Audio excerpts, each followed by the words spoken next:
On the program today, and my guest is a special advisor to President Bola Tinubu on media and publicity, Chief Ajuri Ngilali. Welcome to the program, SA. It's always a privilege to be with you.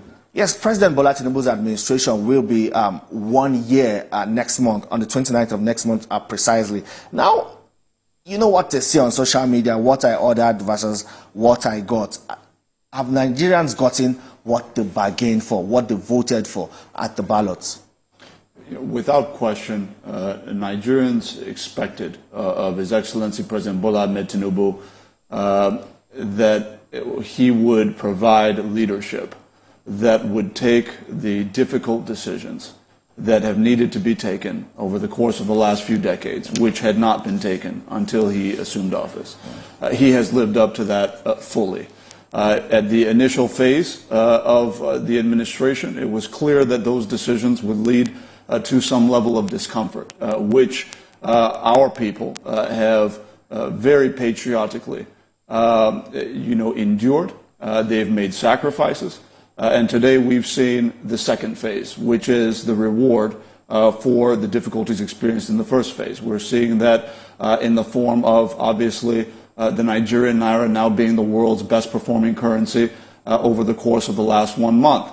We're seeing that in the form of unprecedented scope of infrastructural intervention over the last few months with the inauguration of the Renewed Hope Infrastructure Development Fund, which I think, unlike the Presidential Infrastructure Development Fund that preceded it, is now focused on also attracting private sector investment to counterpart finance critical developmental projects across sectors. In addition to that, Nigerians have seen His Excellency Mr. President fully implement a $1 billion expeditious and qualitative reconstruction of the nation's seaports, not just the western seaports that we're used to talking about, but now even the eastern seaports. In fact, just a few weeks ago, the Honorable Minister of Marine and Blue Economy, His Excellency Adegboyega Oyetola, was taking the media to the One Deep Sea Port to see the extensive work that had gone on there, and there are several other ports that are being reconstructed as we speak. If you look at the end-to-end modernization of the nation's transmission grid, which is an ongoing effort by His Excellency President Bola Tinubu to ensure that there is an accelerated performance of our partnership with Siemens Energy to ensure that the 2,000 plus megawatts of stranded power in the country is finally getting across the grid into the homes, industries, and businesses of our people. This is just a few of several interventions. If you want to go into, for example, healthcare, where the president has flagged off, the Renewed Hope, health investment initiative, which is now seeing to the execution of 8,800 new primary health care centers across all, not just states, but local government areas of the Federation down to the ward level. Not only doing that, but also approving the National Health Fellows Program, which is going to ensure that our young people are empowered, trained, and paid to effectively serve as monitoring fiduciary agents to ensure that we don't have the long-standing fiscal malpractice that we'd seen and maladministration we'd seen, within our primary health centers across the country, so that whatever interventions he's putting in place now prove sustainable over the medium to long term. You look across the board. There are too many sectors to mention. Frankly, if I go into the details of all the interventions of this president over the course of the last 10 months, that one question will exhaust this entire program. So I think I would leave it there. But there are some Nigerians that would say that, they are yet to see the gains for these pains they have endured due to the reforms carried out by President Bola Tinubu's administration. Well, I think that that is something that could have been said perhaps 2 months ago.